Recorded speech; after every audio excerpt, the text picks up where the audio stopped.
स्वागत है आपका मेरे चैनल ए विद शिप्रा में। जैसा कि आपने देखा है बोर्ड पे मैंने लिख रखा है गौतम बुद्ध अपने चैनल का नाम, और तैयारी हो रही है यहाँ पे आर ओ की।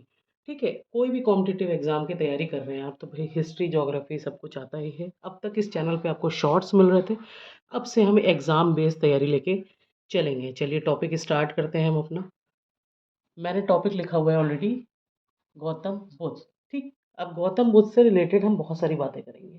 भाई सबसे पहले तो हम इनका जन्म जान लेते हैं कि भाई इनका जन्म कहाँ हुआ था। तो जैसा कि आप लोगों को पता है इनका जन्म कहाँ हुआ था। इनका जन्म हुआ था कपिल वस्तु के, कपिल वस्तु के निकट। कहाँ हुआ, किस जगह पे हुआ था भाई? लुम्बिनी में हुआ था। लुम्बिनी में हुआ था। ठीक है, चलिए ये इनके जन्म की बात हो गई। ठीक, अब इनके पिता का नाम। अब इनके पिता कौन थे भाई? पिता पूछ रहे हैं तो भाई माता के बारे में भी आपको पता होना चाहिए। चाहिए माता भी लिख देते हैं यहाँ पे। ठीक है, अब देखते हैं इनके पिता का क्या नाम था। इनके पिता का नाम था शुद्धोधन। और इनकी माता का नाम पता ही होगा आपको, नहीं पता तो हम बता देते हैं, माया देवी। ठीक है, तो भाई इनका गौतम बुद्ध का जन्म कहाँ हुआ था? कपिल वस्तु के निकट लुम्बिनी में हुआ था। पिता का नाम था शुद्धोधन और माता का नाम था माया देवी। और इनके बचपन के नाम बहुत पूछा जाता है क्वेश्चन, ये इनके बचपन का नाम क्या था? किसका बचपन का नाम? तो इनके बचपन का नाम क्या था? इनके बचपन का नाम था सिद्धार्थ। ठीक है, चलिए इतनी बातें हो गई। तो क्या समझ में आया आपको भाई कि इनका गौतम बुद्ध का जन्म कब हुआ, कहाँ हुआ था? कपिल वस्तु के निकट लुम्बिनी में हुआ था। इनके पिता का नाम था शुद्धोधन, माता का नाम था माया देवी, इनके बचपन का नाम था आपका सिद्धार्थ। ठीक है, अब इनके जन्म के विषय में बहुत सारी हैं कि भाई कब हुआ था कब नहीं हुआ था, उसके बारे में हम बाद में चर्चा करेंगे। ठीक है, चलिए अब क्या हुआ था इनके, जैसे कुछ घटनाएं हैं इनके जीवन से संबंधित, थोड़ी सी उनके बारे में हम लोग चर्चा कर लेते हैं।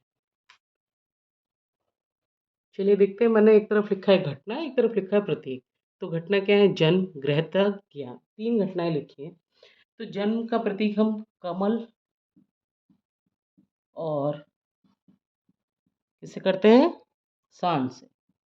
ये इनके जन्म का प्रतीक है, पूछा जाएगा तो कमल और सांड क्या है? इनके गौतम बुद्ध के जन्म का प्रतीक है। अब गृह त्याग, प्रतीक घोड़ा है, लेकिन इस घटना को, यानी इस घटना को हम क्या कहते हैं? इस घटना को भी कुछ कहा जाता है भाई। क्या कहा जाता है? इसको कहा जाता है महाभिनिष्क्रमण। यानी गृह त्याग की जो घटना थी उसको कहा जाता है महाभिनिष्क्रमण। ठीक है, अब ज्ञान, ज्ञान का क्या है? ज्ञान को भाई देखिए पीपल भी लिखा होता है कई जगह, या बोधि वृक्ष। ये दोनों ही चीज़ें क्या हैं? उनके ज्ञान का प्रतीक है। ठीक है, इतनी बात आपको पता चली। चलिए अब हम आगे बढ़ते हैं इस वीडियो में और लेके जाते हैं आपको कि इनकी जो बौद्ध संगीति हुई थी। ठीक है, बौद्ध संगीति भी बहुत फेमस है। तो चलिए बौद्ध संगीति के बारे में बातें कर लेते हैं थोड़ी सी। चलिए, चार बौद्ध संगीति हुई थी। दो के बारे में हम बात करें, दो के बारे में मैंने बोर्ड पे लिखा है। प्रथम बौद्ध संगीति, उसका स्थान, अध्यक्ष और शासनकाल। ठीक है, इसी तरीके से आपको डाल के लिखना है। भाई प्रथम बौद्ध संगीति हुई थी 483 ईसा पूर्व। ठीक है, ऐसे ही इसका स्थान क्या था? स्थान था इसका भाई राजगृह। ठीक है, अब अध्यक्ष कौन थे इसके? इसके अध्यक्ष थे भाई महाकश्यप। Mahakashyap, very good. चलिए शासनकाल पढ़ते हैं। शासनकाल किसके शासनकाल में भाई ये हुआ था?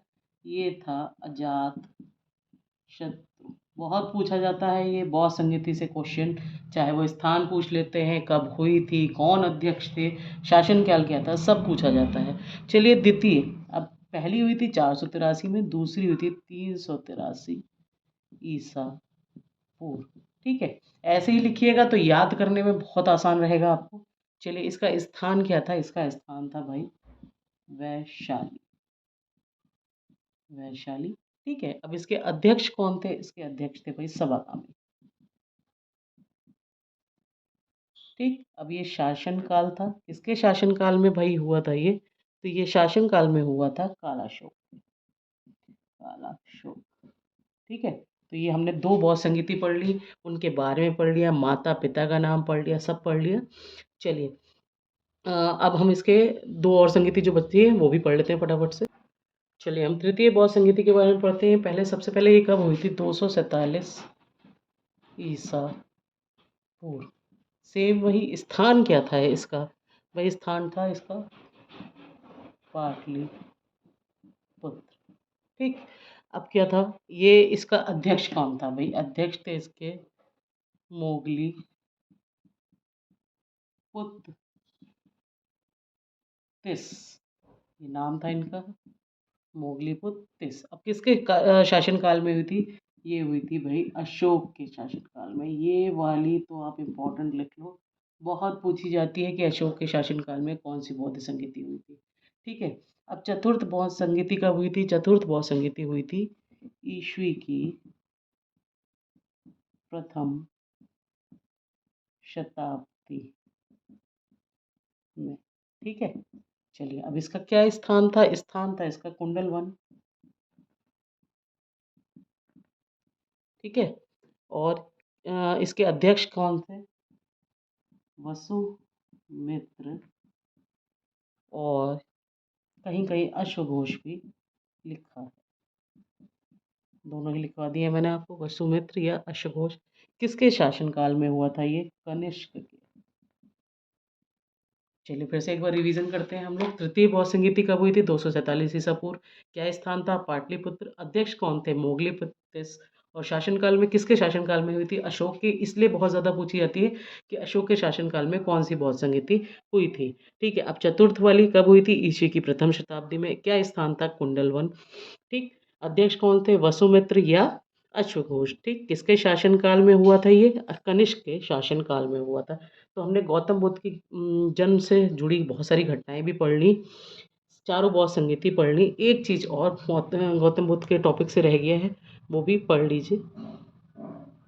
देखिए, मैंने बोर्ड पे लिखा है महापरिनिर्वाण। इससे पहले हम लोगों ने पढ़ा था महाभिनिष्क्रमण, वो क्या था? गृह त्याग का। लेकिन ये था महापरिनिर्वाण। अब इसको ये क्या घटना थी? जब बुद्ध ने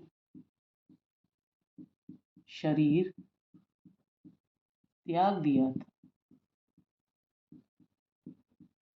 तब इस घटना को कह रहे थे वो महापरिनिर्वाण। तो गौतम बुद्ध के टॉपिक से मेरे ख्याल से मैंने सब कुछ आपको इस 8-9 मिनट की वीडियो में समझा दिया है।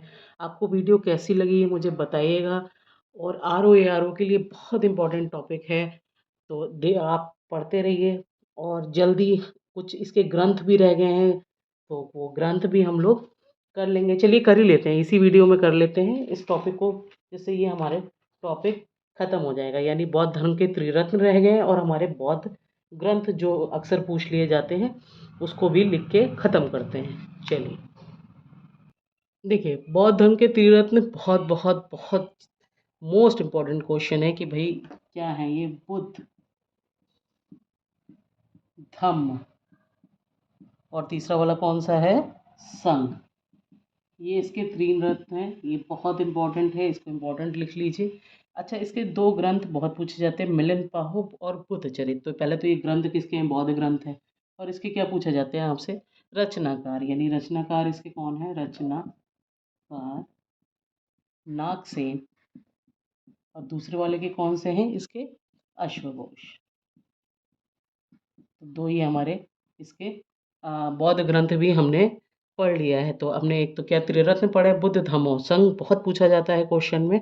ठीक है, और आपका कुछ इस टॉपिक में हाँ, इन्होंने गौतम बुद्ध ने अपना उपदेश दिया था, तो ये पूछा जाता है अक्सर कौन सी भाषा में दिया था? ये भाषा थी इनकी पाली। इन्होंने पाली भाषा में उपदेश दिए थे। तो मेरे ख्याल से मैंने पूरा टॉपिक आपको कवर करवा दिया है, जितना भी बुद्ध धर्म से रिलेटेड कुछ भी है। तो इस 9-10 मिनट की वीडियो, 10 मिनट भी नहीं हुए और पूरा टॉपिक हमारा ख़त्म हो गया। आपको वीडियो कैसी लगी मुझे बताइएगा। हम जल्दी मिलते हैं एक नए वीडियो में, और आप देख बताइए मुझे कि टॉपिक आपको इस तरीके से पढ़ना कैसा लग रहा है, एक एक चीज़ लिखवा के बता के डिटेल में पढ़ रहे हैं हम लोग। तो ये इस चैनल पे आपको इसी तरीके से एग्ज़ाम रिलेटेड सारी वीडियोस मिलती रहेंगी। जल्दी मिलते हैं हम लोग एक नए वीडियो में। Thank you so much for watching.